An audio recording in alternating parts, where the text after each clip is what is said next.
What if the next muscle car from Dodge, Chevy, or Ford showed us those nice, mean chrome bumpers once again? What happened to the chrome? Sincerely, you look at the old Impalas, Chevelles, the Corvettes, GTOs, the beauty that could take place when you have the right paint job with the right amount of chrome. I don't know about you, but when we made that transition from chrome, big, curvy, muscle car style to these 80s and 90s sleek, plastic, minimalistic designs, it's almost like watching your favorite female superstar get a facelift. So we saw chrome go away. Back in what I like to look at as the golden age, chrome was everywhere. We're talking bumpers, we're talking wheel wells, we're talking trim, interior, all over the place. Somewhere down the line, the automotive industry decided they'd had enough of that beauty, enough of that shine. For what? Plastic?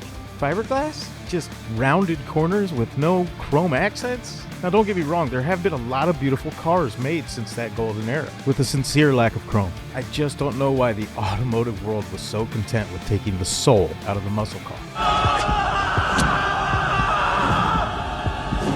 For efficiency? Give me a break. Let's just take a quick look at the so-called reasons chrome disappeared. First off, they're talking about cost. Some of these new muscle cars are $70 to $120 to $150,000. They're talking about cost? Playoffs? Yeah, I know it uses layers of nickel and layers of copper before you put on that chrome finish. That's why it looks so good. It was quality, it was durable, and quality, durability can cost. It's worth it. And then, of course, they want to cry about regulations. Oh yeah, the 1970 Federal Motor Vehicle Safety says that bumpers that are made out of plastic and fiberglass absorb impact better. You want to know what else absorbs impact? Steel. Are you serious? How many times have you just been in the tiniest little bump of an accident only to have it shatter your plastic? Give me that steel chrome, baby. Okay, so chrome does use hexavalent chromium, which is toxic. But how many things are being produced today in this world that have some sort of toxicity to the process of making it? And now we're just left with lifeless plastic, all one type of shine cars. I want the dual shine. I want the shine of the paint. I want the bling of the chrome. Gives it that muscle feeling. The most satisfying feeling you can get in the gym is the pump. Couldn't come up with a way to keep chrome in there and make it safer to produce and safer for the environment. Give me a break. Plastic, brushed aluminum, body-colored trims.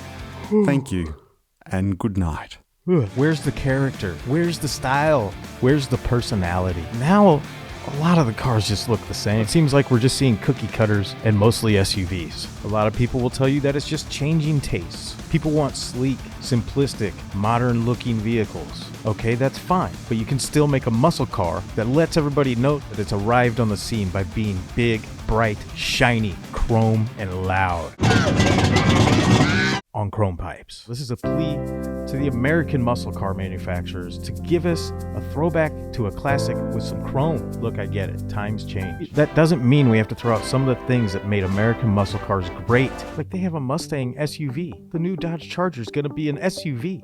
And there's not going to be any chrome. We deserve cars with character. We deserve cars with style. And we deserve cars with chrome. If you could make a chromed out version of one of the modern day muscle cars, which one would it be? Let us know in the comments. Thank you for watching.